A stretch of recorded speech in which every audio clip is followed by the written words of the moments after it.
Hello and welcome to the first video of Imperator Rome. The game is finally here. I've been waiting for it for so long and I've talked about it a lot both on YouTube and on Discord. But the game is finally here. I got it a little bit ahead of time. Thanks Paradox for that. For those who don't know, Imperator Rome is a grand strategy game made by Paradox Studios, and it's similar to their other grand strategy games such as Europa Universalis 4, Crusader Kings 2, and the likes. With one main difference, Imperator Rome is based in the classical time period, the classical antiquity, the Roman Republic era. And that makes it super interesting, to me at least. I love that time period, I think it's fascinating. So let's start a new game and see what's what. So far I've played this game for maybe 2 hours and I started as Rome, and Rome honestly looks really easy. So I think it's a good beginner nation.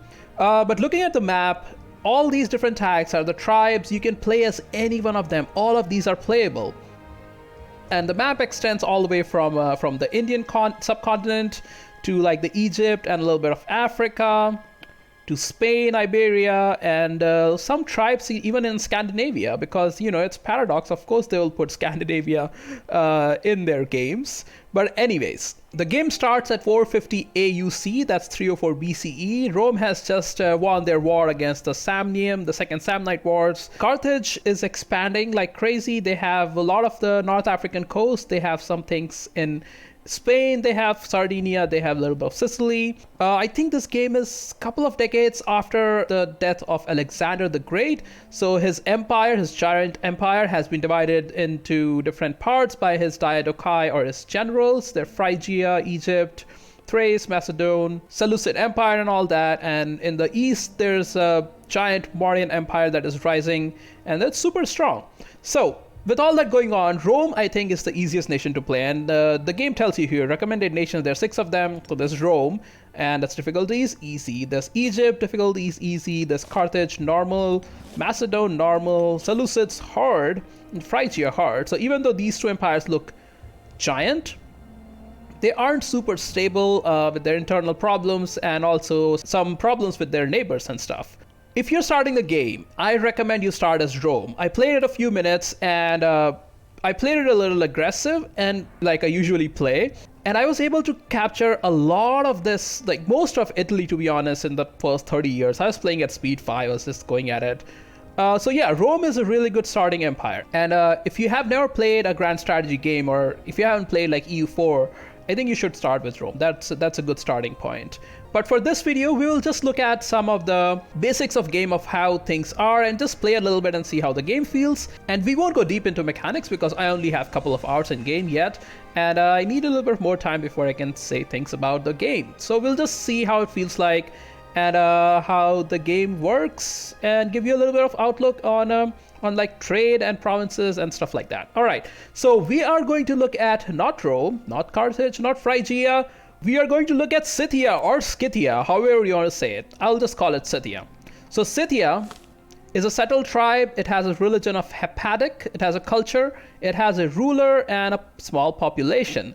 Why did I choose Scythia? Well, it has a very interesting history, and as someone who likes classical history, I am fascinated by Scythia and all the things that they did in the past. If you have played civilization games, you will know Scythia, and you will know its queen Tomiris, the legendary queen Tomiris of Scythia. Scythia was a giant empire in the past. I think at its peak, it extended from like the Carpathian Mountains to parts of Russia to all the way to like central China. They were the powerhouse in the steppe areas, and they were the OG horse archers and mounted warfare people. The legendary thing that we know about Scythia is through the works of Herodotus, who was a historian, or some people say he was a playwright, not a historian. But anyways, his details of things between Greece and the non-Greeks is very famous. That is the Achaemenid Persian Empire, and he's our main source for that period actually. So the Achaemenid Persian Empire was founded by Cyrus the Great, and as Herodotus tells us, as the story goes, his legend goes, is that Cyrus the Great wanted to expand into the Pontic steppe area, and he went and fought the Scythians and all the nomads there, and then he died in the hands of this tribal queen called Tomiris. And I find it super fascinating. I mean, this guy, Cyrus the Great, is the greatest expansionist the world has seen at that point, and he dies to a tribal queen. That does seem like something Herodotus would write. It could be true, it could not be true, and I will let historians discuss all that and debate that. What we'll do is we will definitely play as Scythia because they're fascinating, and they're surrounded by tiny things that I think we can conquer easily. I've never played Scythia, so we'll see how it goes. Alright, so we'll play at normal difficulty. We are not going to start at Iron Man mode right now because I'm playing it in early access. I'm not sure if this is the final build that will come out, but we'll do that later. Mixed gender rules. With mixed rules, you may enable gender equality in country you play if you so desire. In static rules, the gender equality of country will be predetermined. So we are not going to worry about it. Although I would like to have a queen here, but we're not going to worry about it. All right, we'll just start. So here we are, Scythia. This is our capital, I think. Yeah, this is our capital, Tanais. That's a neat looking flag, by the way. Right. So at the start, we are Scythia, and we have started in a sort of current day Ukraine and the Crimean Peninsula. And I am not going to go deep into all of these tabs. They're basically different military, tech, religion, economy, and all that. So let's look at the map first. First of all, we have these individual names. Those are the names of the cities. These borders, they are part of one city. And if you click on a city, it will highlight a portion of the area, and that is one province. That's the province of Bosporanum in Taurica. And this Simus is just one city in that province. And each city has some populations and some trade good and all that. And if I remember correctly, the game has around 7,000 cities or something like that. It's crazy. Like, the game is super detailed. The map is, yeah, it's impressive to see.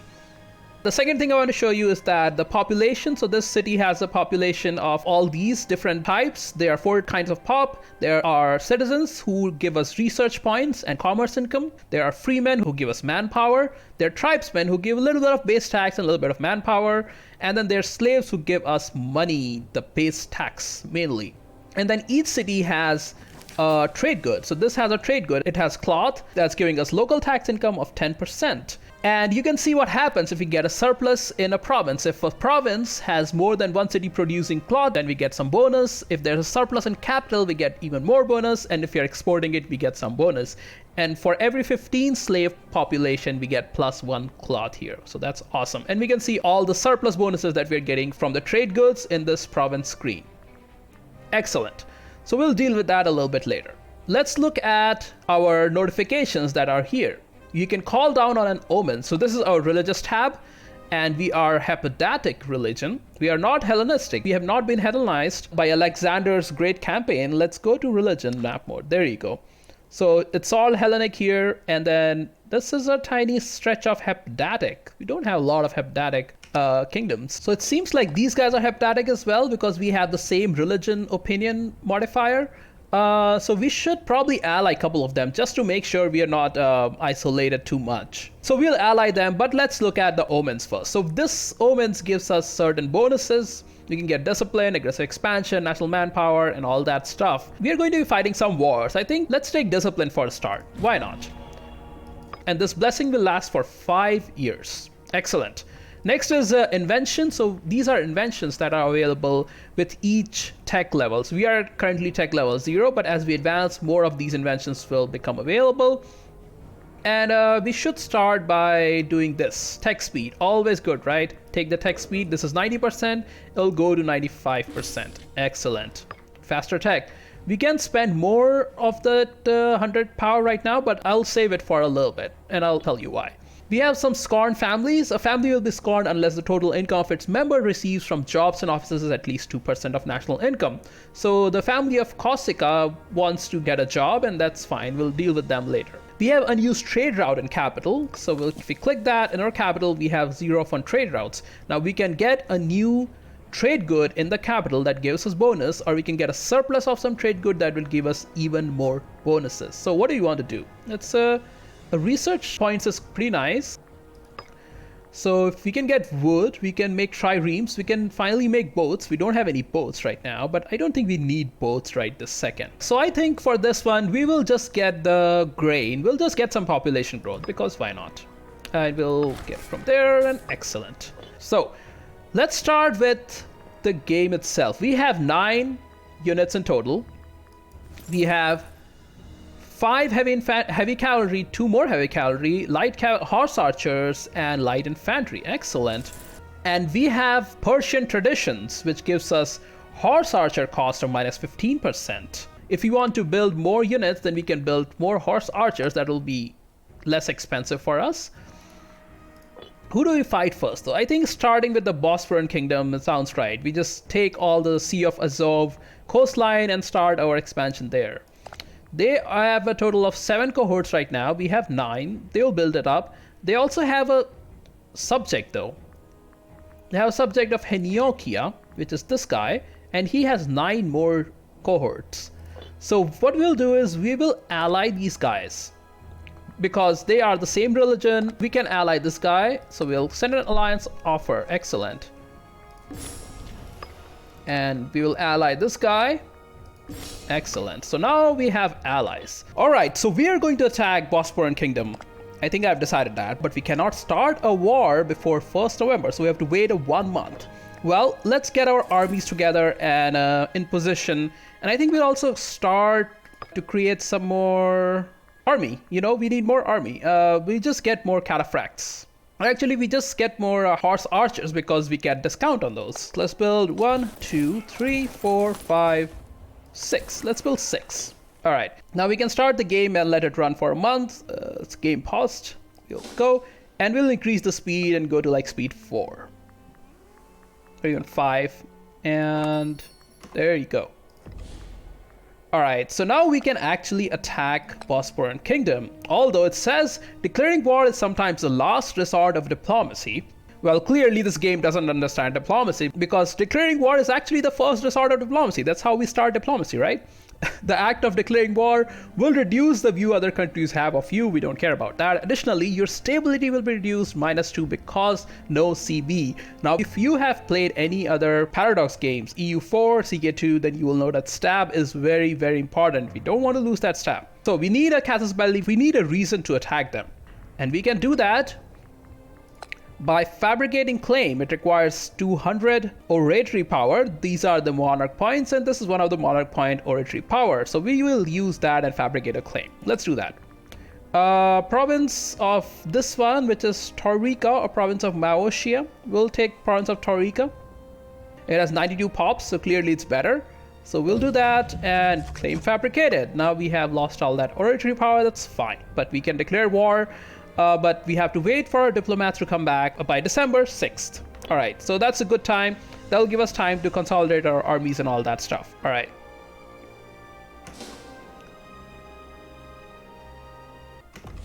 Right then, December 6th. Now we can attack them and take Taurika. We can also call both our allies, which is pretty neat. Now, they also got an ally in Zygia. Bosporan Kingdom themselves have just 4 cohorts right now. They deleted some of their cohorts, but they will get more. They will hire more people. Zygia has 9, and that's their subject that has 9. So we are going to face a substantially big army, but we should be okay because we have our allies here, and we should be okay. They want to form a defensive league, and I'm okay with that. We have joined defensive league. Right now we have 2 alliances, and we have defensive league with 2 members. That is Scythia and Maotia, and I hope someone else will join it soon too. But that's fine. We don't need all that. All we need to do is declare war and take all their land. So let's do it. Declare war for Taurika and call in both allies, and okay, let's do it. Now they have joined at war and they have joined. Both of them have joined. Our allies have responded to our calls. Now we'll just straight up go to their capital and take them on. We're not going to wait around and siege all this. How sieging and combat works in EU4. Oh, wait, hold up. Well, let's group up together first. Let's group up here, and then we'll take our armies together. Agar is the miserly. So our tribal chief has gained the trait of miserly. What does that do? Let's look at it. If you go to our nation overview, this is our tribal chief, and if you click on the portrait, this gives all the details for this character. This guy is now miserly. If we go that, there you go. Now he's miserly. That's a personality type that gives -1 finesse, -10% tax, both national and local, which is really, really bad. Like, we're losing money now. That's terrible. Anyways, let's just group up all our army right now. That's important. Now let's go there. So how sieges work in this game is, we'll look at it in a second. We got another event. So in improved office, we can spend some money and our arbiter gains improved office of charisma +2, which is pretty good. Or we can lose oratory power, or we can lose their loyalty. We'll just lose, we'll lose some money, I guess. It's fine. How sieges work in this game is that pretty similar to EU4 if you have played EU4. This is a fort, it's a level 1 fort, and we get dice rolls 1 to 14, and it's all the same. We get different modifiers, and I'm not going to go deep into siege mechanics right now because, you know, we're just looking at the game right now. But if you know EU4 sieges, this is exactly how the game works. One big difference is that if you have a fort, it exerts zone of control to the provinces around it, and you don't need to siege down those provinces. So like this is a fort, this is a friendly fort, and it has already sieged down the couple of provinces that were around it automatically, which is great. So once we siege down this one, we don't need to siege these provinces individually. It'll just come to our control. So we don't need obviously 14k right there. What we need is just 5k per fort level. So we can do this. We can take that guy, put them back here. And I'll leave 10k there because I don't want to fight. I don't want the enemy to get an idea of fighting us and stuff like that. So we'll pull back 5k and we can group them together and we can give them a commander. One of our Scorn families was Corsica, so let's do Corsica. This guy. He only has 3 martial though, that's terrible. Let's do this guy. He has 6 martial, he has a lot of loyalty, he doesn't have any prominence or popularity, so let's go this guy. All right, and we'll just keep them there. Just together, keep our armies together and let allies do the fighting and let their manpower get drained and stuff. We are going to play this a little smart. We could carpet siege all this, but it's really no use. First, most important is getting their capital and their fort siege down. After that, we can look at other things because they're going to recruit a lot of people. They're going to call in their ally and their other subject and stuff. So we'll just play it a little safe. We don't want to lose a lot of manpower. We don't have a lot of manpower. We're losing money. Oh shit, we're losing a lot of money. What can we do about that? We can do one thing. If we go to our economy tab, here, we can raise our taxes for a little bit. That will cost us research points, but that will give us more money. We can raise our commerce. That will cost slaves needed for surplus to +2, which is fine. We don't really have surplus anywhere, so we are going to increase this one. That gave us not enough. We can decrease our army maintenance, which sounds pretty terrible because, you know, we're going to fight someone. And we can decrease the wages, but that's not going to make a huge difference. It will also cost us loyalty with our people, and that's not good. What we can do, though, is that we have an invention. We can increase our property tax by 5%. I think that is huge. I think we should do that. Yeah, let's do that. That'll give us a little bit of money. So economy, now we are losing 1.51, and if we do this, then that'll give us a little bit more. Not too much. We could increase our stab, but I don't think we have enough. Yeah, 300. So I don't want to go into negative because once we go into deficit, if you look at economy tab, if you go into deficit, it causes issues. Second war horde. Is this a second war horde? That's costing us 3.97. So let's delete a couple of our armies here. Yeah, I don't want to go into deficit at all. So let's like half it. So in order to disband them, we have to move them, because they're standing next to a hostile army. So we'll just do that and we'll delete them. We don't want to go into too much deficit. We might still go into deficit. Hey, we have a daughter. Excellent. It's of no real use to us, but that's fine. So now we can disband this unit. It'll cost us 3 ducats, and that's fine. We are still losing money, but not as much, I hope. Yeah, now we are making money. Excellent. So now we won't go into deficit. That was close. That was really close.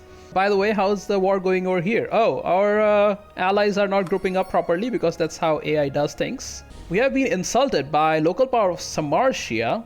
Wait, we are... what? Your people are hell-spawned monstrosities devoid of all beauty. Listen, aren't we allies? What the hell? Okay. We'll get back to you. Let me just finish this war. We'll come for you. Don't think I'll forget. Oh, and that war could go either way. Are we winning this? Oh, that's close. Oh, once that joins in, yeah, nice. We are going to win that battle. Excellent.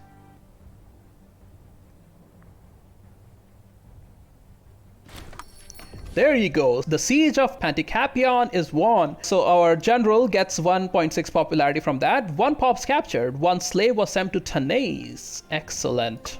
That's what I like to see. Now we can attack this guy and finish them off. Our armies are kind of staggered a little bit, but we'll win that pretty easily, yeah. That was an easy victory. Now see here, the control of this city is being influenced to Scythia from the fort in this one. So we got that fort, we'll get that province, we'll probably get that province and that province as well. So easy. All right, you go and siege that down, and you guys can stay here for a little bit and see if someone comes along. Although our allies are doing a lot of work there. So that's their army coming together. Let's just wait here. Let's go here. Yeah. Let's see where they go. That's their defeated army. And I think they're going to try to go to like there.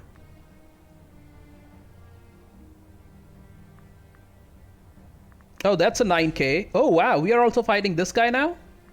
Excuse me? So we can look at the diplomacy map mode and we can see that we are also fighting this guy now for some reason. Okay. Why are you fighting? Because you are allies with the Bosporan kingdom. Well, that's cool. The thing is, can I sue for peace yet? Yeah, he will give that to me. That's excellent. I don't really want all that. And I want all your money. So that's cool. Thing is, we can also take this over.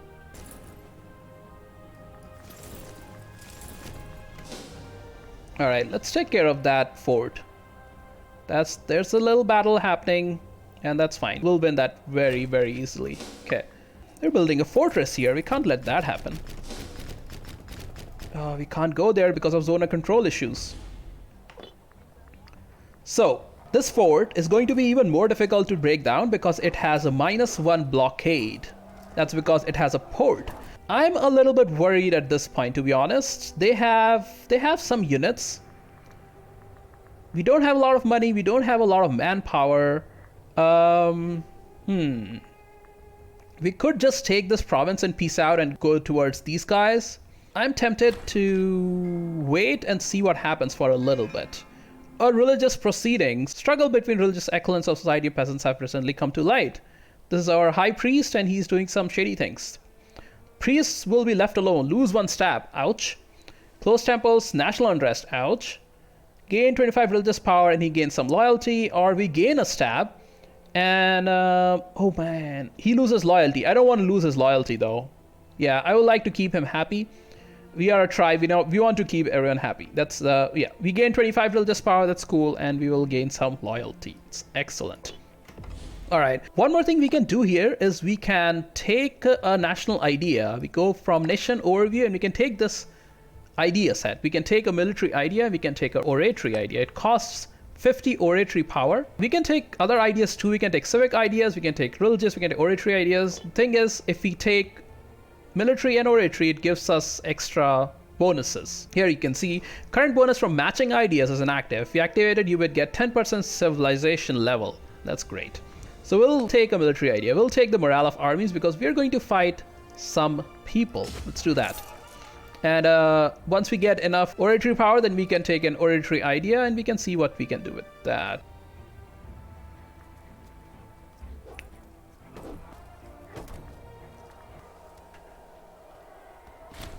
You have been insulted. Stop insulting me. Your realm is truly worth only a horse.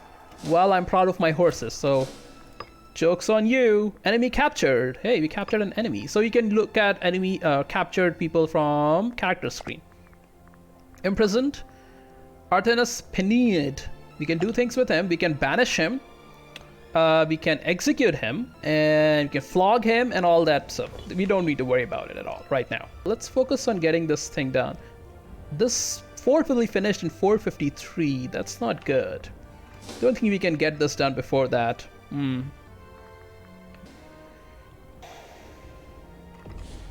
So let's see if we sue for peace. We cannot sue for peace with them because it's less than 36 months since the start of the war and they won't abandon their ally. But if we get their capital, they will do all things that we want them to do.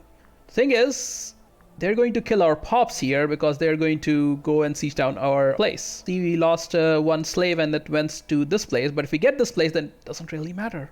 So we'll let them fight. Our guys are fighting there. That's fine.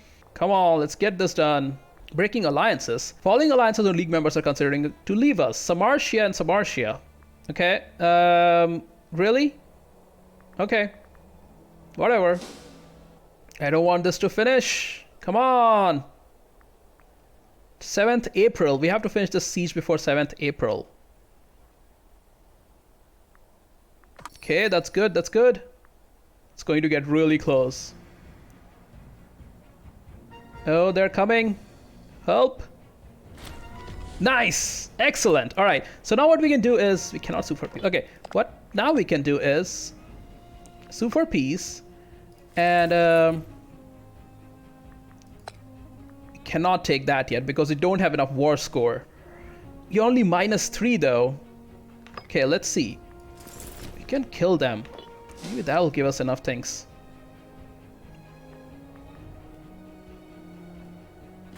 Okay, that was victory for us. Sue for peace. Still no. It says -5 reasons now. Maybe they lost something or I don't know. All right. Let's go, and I don't want to fight that big stack. They have like 10, 11k there. But I think we can wait for a little bit. Because this will revert to our side. That will revert to our side. And they're coming to fight us here. I think we can handle them. Alright. Alright. Nice, nice, nice. Can I do that now? Yes. Okay. Let's want that. So I cannot take that because it says the capital needs to be occupied for it to be part of the peace treaty. So this thing has little pillar thingy, that's the capital. So we need to occupy that manually to get that one city, and I think I'll do it. I'll just keep them here. They want to fight more. That's fine. And that will be easy. And then we'll just go there and we'll occupy that thing, even though we are low on manpower a little bit. I do want to occupy that. Okay, thank you. More victories. Once that's occupied, then we will piece it out. Come on, come on, come on, come on, come on. All right, there you go. Now we can do it. So we'll take all your money. We will take that. So we will have all the Crimean Peninsula. We're not going to give all this to our ally because, you know, who cares about them? And this will give us 8 aggressive expansion, which is not terrible. Aggressive expansion is not great because it causes unhappiness and all that. But that's okay. They will agree to this. And yeah, these 3 things, all their money, excellent. Successful war, and we'll increase our rank to regional power. Okay, so what is our rank right now? Right now, we are the Scythian local power of Scythia. So we are a local power, and that will increase to regional power. Excellent. I like that. I like the sound of that. Let's do it. Regional power.